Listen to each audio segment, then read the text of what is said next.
안녕하세요. 무형글로벌입니다. 자, 오늘은 제가 삼성에 대한 얘기를 해보려고 합니다. 거기에 이어서 지금 베트남과 우리나라의 관계에 대한 얘기도 같이 한번 해보도록 하겠습니다. 우리나라에 있다 보면 삼성 때문에 우리가 국뽕이 취할 때가 많지 않습니까? 특히 이제 스마트폰이 상당히 중요한 역할을 하게 됨으로써 삼성은 전 세계에서 위상을 펼치고 있습니다.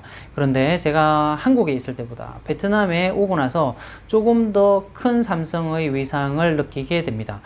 지금 베트남에 삼성이 차지하는 비중은 상당히 큽니다. 경제 규모의 20% 이상을 삼성이 차지하고 있기 때문에 만약에 베트남에서 삼성이 빠진다 그러면 베트남은 잠시 망하게 될 겁니다.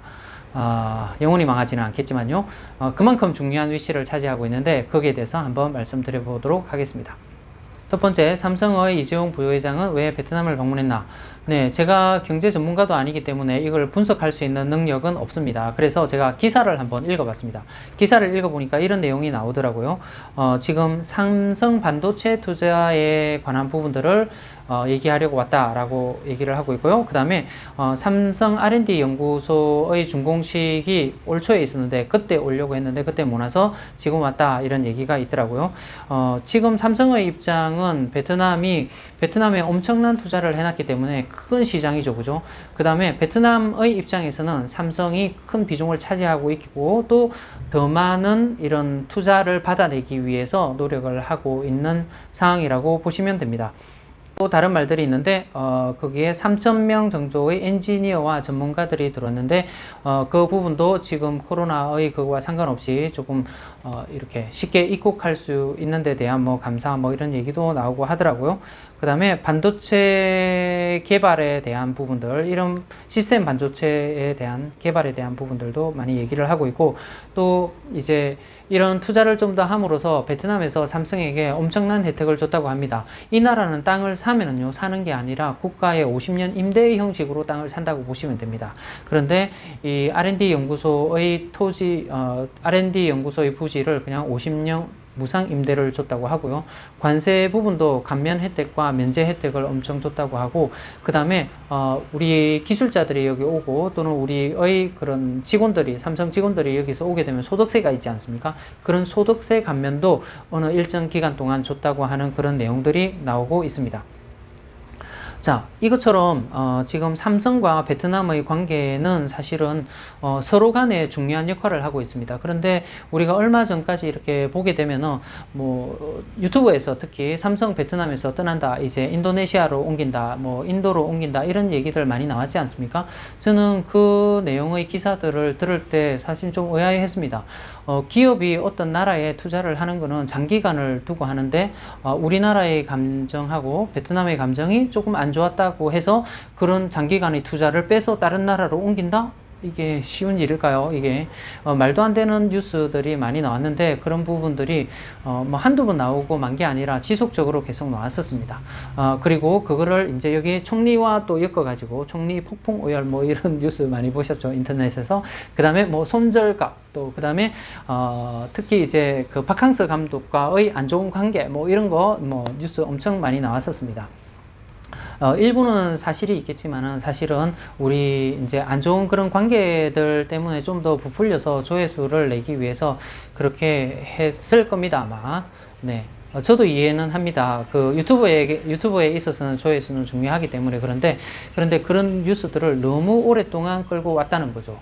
그래서 지금 정말 이제 앞으로 투자를 하지 않을 거고 뺀다고 하면은 삼성 이재용 부회장이 여기에 베트남에 방문을 할 수가 없겠죠, 그죠? 안 좋은 뉴스를 굳이 여기 와서 전해줄 이유는 없지 않습니까, 그죠? 앞으로의 논의 문제나 투자 문제나 이런 것들이 중요한 결정을 내려야 될 문제들이 있기 때문에 아마 방문을 했을 겁니다. 여기에서 기업의 투자 부분이나 또는 시설 부분을 이제 딴 나라로 옮겨가는데 굳이 이 나라에 이렇게 들릴 이유는 저는 없다고 봅니다. 두 번째는요, 왜 우리나라와 베트남의 관계가 이렇게 안 좋아지게 되었나, 지금 왜 이래 적대시하나입니다. 자, 그러면 진짜 우리나라 사람들이 베트남을 일본처럼 안 좋게 보나, 저는 정확하게는 잘 모르겠지만은 제가 유튜브를 운영하면서 유튜브 채널을 개설해 놨고 이렇게 방송을 하면서 댓글을 통해서 진짜 많은 사람들이 이제 베트남을 엄청 싫어하고 여행을 안 오려고 하는구나를 몸소 느끼게 됩니다. 매일 그런 댓글들을 제가 접하고 있으니까요. 자, 그런데 반대로, 자, 베트남에서 우리 한국을 어떻게 바라보느냐. 그 한국 분들이 이렇게 생각할 겁니다. 베트남에도 그 일본의 거구처럼 있어가지고 우리 한국을 계속 까고 있고 막 싫어하고 이렇게 한다고 보시고 계십니다. 그런데 그렇지 않습니다. 베트남은 그런 게 옛날에 한번 이슈가 있긴 있었었죠. 그런데 베트남은 여전히 한국을 최고로 사랑하는 국가로 두고 있고 한국 제품 좋아하고요. 특히 한국 화장품 엄청나게 좋아합니다. 그리고 한국 드라마 아직까지 최고의 드라마입니다. 이 나이 많으신 분들, 나이 많다 해서 30대 이후 주부들은요. 거의 뭐 베트남 드라마보다 우리 한국 드라마를 더 많이 봅니다. 특히 인기 있는 드라마가 중국 드라마도 인기가 있지만 우리 한국 드라마에는 잽이 안 됩니다. 그리고 젊은 세대들에 있어서는요, 우리나라 아이돌은 우상이라고 보시면 됩니다. 그러니까 이 나라 대학생들 또는 더 젊은 층들, 그 다음에 20대 초반의 그런 친구들은 우리나라의 그런 케이팝을 너무 좋아합니다. 우리나라를 그래서 좋아하고 그거에 이어서 한국 사람들도 정말 좋아합니다. 그래서 제가 여기 베트남에 와 있다 보면 좀 이상한 기류를 느낍니다. 보통 이렇게 뭔가가 나라와 나라 사이에 싫어하게 되면 그죠? 한 나라만 일방적으로 싫어하고 한 나라는 일방적으로 좋아하고 이런 게 이루어질 수가 없지 않습니까? 그런데 지금 여기 있다 보면 그런 괴리감이 생기게 됩니다. 우리나라 사람들은 극도로 베트남 사람들을 싫어하는 것 같고 또 베트남 사람들은 제일 좋아하는 나라가 우리나라이고 이런 상태가 지금 유지가 되게 되는 거죠. 이 큰 역할을 하신 부분들이 유튜버들이라고 저는 보고 있습니다. 그런 뉴스들을 잠시 내고 말한 게 아니라 그런 이슈가 베트남에서는 완전 사라졌는데도 불구하고 지금 거의 8개월 동안 지속적으로 뉴스를 계속 만들어내고 있기 때문에 이 상황, 이런 괴리감을 느끼는 상황까지 와 있다고 보시면 됩니다. 자, 세 번째, 그러면 지금 이 현재의 사태를 어떻게 받아들여야 하나입니다.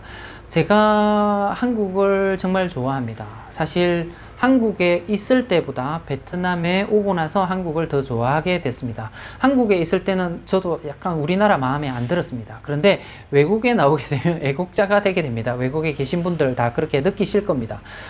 또 왜 그러냐면요. 한국의 위상이 크고 한국의 경제력이 크고 한국이 잘 되어야만 외국에서의 이런 우리 한국인들의 삶이 좀 더 좋아집니다. 대우도 좋아지고 그 다음에 이런 이미지도 좋아지기 때문에 그렇습니다. 그래서 저는 한국에 있을 때는 별로 그런 거 아니었는데 여기 외국에 나와서 살다 보니까 한국이 정말 잘 되었으면 좋겠다라는 생각이 들고 또 한국의 기업들이 정말 잘 되었으면 좋겠다라는 그런 마음이 아주 크게 듭니다. 자, 그런데요. 우리나라가 지금은 어떻게 보면 약간 이거를 실리 추구를 못하고 거꾸로 감정이 가고 있다는 겁니다. 그게 무슨 말이냐면요. 동남아를 이렇게 여행을 해보신 분이고 좀 유심히 보신 분들은 알겠지만 동남아 시장은요. 일본 경제가 잠식을 하고 있습니다. 거의 뭐 일본 차, 일본 오토바이, 그 다음에 일본 전자제품 이런 게 거의 잠식을 하고 있습니다. 그런데 유일하게 베트남이 우리 나라의 그런 기업들이 뒤집은 첫 번째의 나라입니다. 동남아 시장 중에서. 그렇기 때문에 그런 입지에, 그런 시각에서 본다면은 베트남은 엄청나게 중요한 나라 중에 하나입니다. 자, 여기에서 우리나라가 좀 더 일본을 지금은 앞질렀지만 압도적이지는 않습니다. 어떤 지금 자동차도 판매량에 있어서는 지금 현대 기아차가 지금 도요타나 아니면 다른 차들을 앞지른 건 사실입니다. 그렇지만 SUV나 이런 부분들은 지금 아직까지도 도요타나 아니면 여기에 일본 회사들이 지금 앞지르고 있습니다. 그런데 소형 우리 그랩차 같은 경우 특히 i10 같은 경우 또는 이제 기아차 작은 소형차들은 여기에서 엄청난 지금 약진을 하고 있는 거죠. 그거는 경제적인 부분들도 있지만은 그런 부분들도 있어야 되고요. 그 다음에 또 삼성이나 LG는 확실히 일본 제품들보다 훨씬 우위에 있습니다. 왜냐면요. 여기에 제가 집을 얻으려고 하지 않습니까? 그런데 가전제품이 삼성이나 LG로 갖추고 있잖아요. 그러면 최상으로 갖추었다고 합니다. 그만큼 위상은 벌써 일본의 전자회사의 위상을 베트남에서는 뛰어넘었습니다. 그런데 다른 동남아는 아직 그렇지 않습니다. 그래서 지금 이걸 기점으로 해서 다른 동남아도 지금 일본 경제가 잠식하고 있는, 일본 경제가 거의 시장을 장악하고 있는 그런 곳도 우리나라의 기업이나 우리나라의 문화가 침투를 해서 그거를 해나가야 된다고 봅니다. 그런데 문화적인 부분에 있어서는 지금 우리나라의 드라마나 지금 우리나라의 영화 산업이나 그 다음에 우리나라의 케이팝이나 이런 부분들, 그 다음에 우리나라의 코스메틱, 화장품 같은 부분들은 정말 잘 해내고 있습니다. 자, 그런데 그런 기업들이 또 더 크게 이 동남아에서 성장하려고 하면요, 일단 베트남에서 그 기반을 다지고 옆 나라로 계속 태국이나 그 다음에 인도네시아나 인도 더 큰 시장의 인도나 이런 쪽으로 점점 우리 확산이 되어 가야 된다고 봅니다. 그런데 이상한 감정 싸움 때문에 우리가 실리를 잃어버리면 저는 안 됐다고 생각을 합니다. 베트남을 잘 봐달라 뭐 이런 건 절대 아닙니다. 제가 베트남에 살다 보면은요, 이 베트남을 잘 봐줄 수 없는 부분들이 있습니다. 이 정부의 시책들이나 이런 부분들은 한국에서 우리가 법치주의에 따라서 이렇게 착착 합리적인 부분, 이런 부분들이 있는데, 여기에 살다 보면 베트남 정부는 그런 합리적인 부분들이 없기 때문에 열받을 때가 정말 많습니다. 하지만 그거는 여기 베트남의 나라의 사정입니다. 그건 자기대로 돌아가도록 놔두면 됩니다. 그런데 우리는 우리의 실리를 찾아가야 되는데, 이상한 방송들 때문에 우리의 실리를 잃어버리면 안 된다는 거죠. 저는 그런 감정이나 이런 부분들은 표출하는 거는 상관이 없습니다. 그런데 그게 사실이 아닌 부분들 때문에 저는 실리까지도, 또는 이게 감정이 안 좋아지게 되면, 우리나라도 베트남에 대한 감정이 안 좋다 보니까 여행을 안 가려고 하다 보면 어떻게 베트남 경제에 악영향을 미치지 않습니까? 그죠? 우리나라 그거와 마찬가지입니다. 이 베트남 친구들이 우리나라가 베트남을 싫어한다는 것을 아직은 잘 모릅니다. 그런데 이걸 이제 이 베트남 국민들에게 점점 확산이 되어서 그게 경제에까지 영향을 미칠지, 우리나라의 기업의 상품이나 또는 우리나라의 한류의 이런 성공이나, 그죠? 드라마나 그 다음에 영화 산업이나 또는 화장품이나 또는 여기 특히 케이팝 이런 데 영향을 미칠까봐 사실 걱정이 된다는 거죠. 쓸데없는 감정 소모라고 저는 보고 있습니다. 자, 제가 개인적인 의견일 수는 있지만 우리나라가 조금 실리를 취했으면 하고, 조금이나 올바르게 바라볼 수 있는 시각에 조금이라도 도움이 되었으면 해서 오늘 이런 내용을 한번 영상을 촬영을 해봤습니다. 시청해 주셔서 대단히 감사합니다.